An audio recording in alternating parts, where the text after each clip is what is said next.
Hari Om, my dear students.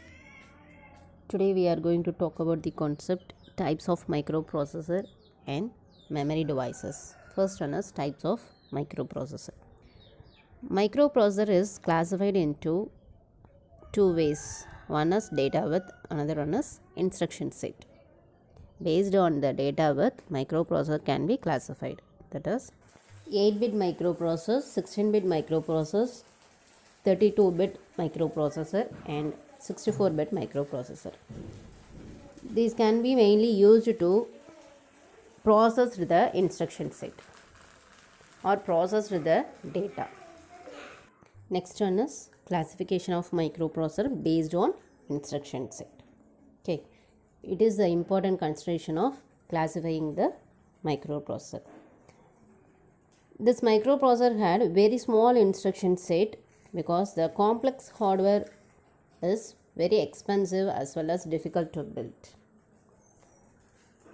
which is classified into two ways. One is RISC, another one is CISC.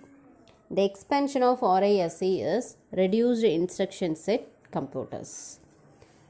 CISC is complex instruction set computers.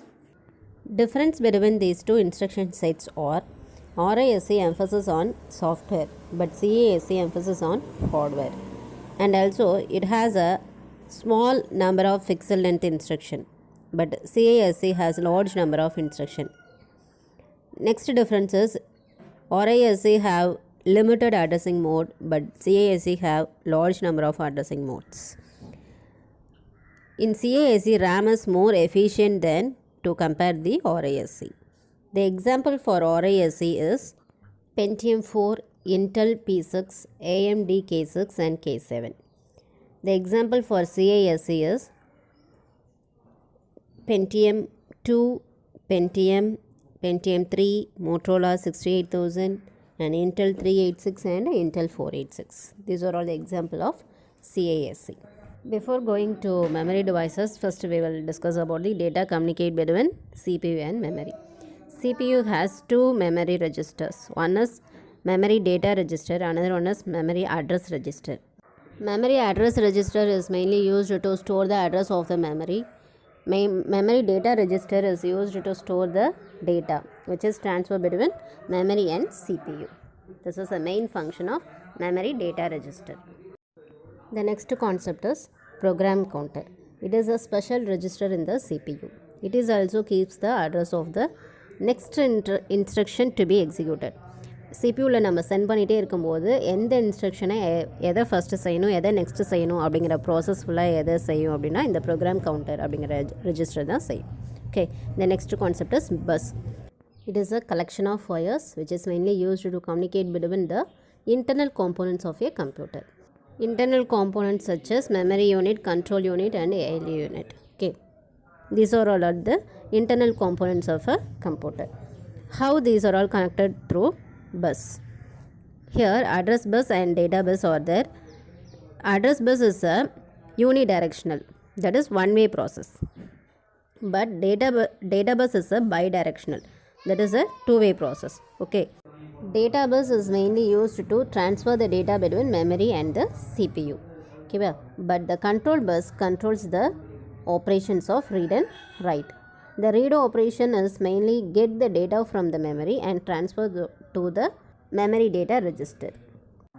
The write operation is mainly used to transfer the data from memory data register to Word. Here 1 represents the read operation, 0 represents the write operations. These are all the functions of CPU and memory. The concept is memory devices. Today just we will see about the introduction of memory and types of RAM in memory. Okay, first one is introduction of memory. Memory is just like a human brain which is mainly used to store the data. Okay, so computer memory is the storage of the computer. In memory there are two types of accessing method. One is sequential access, another one is random access.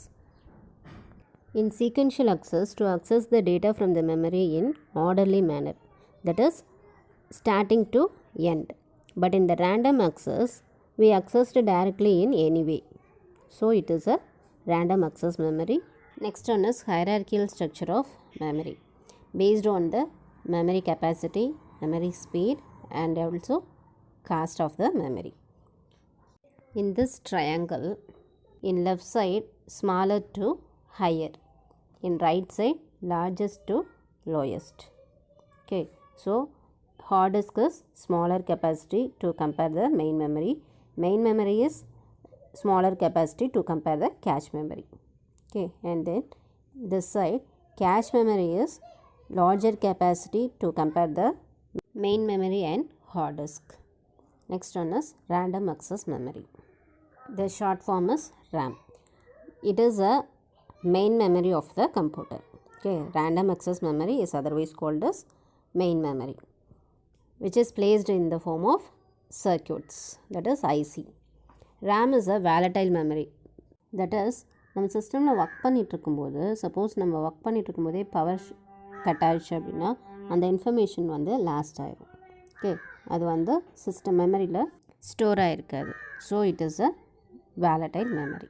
Okay, but it allows the both read and write operations.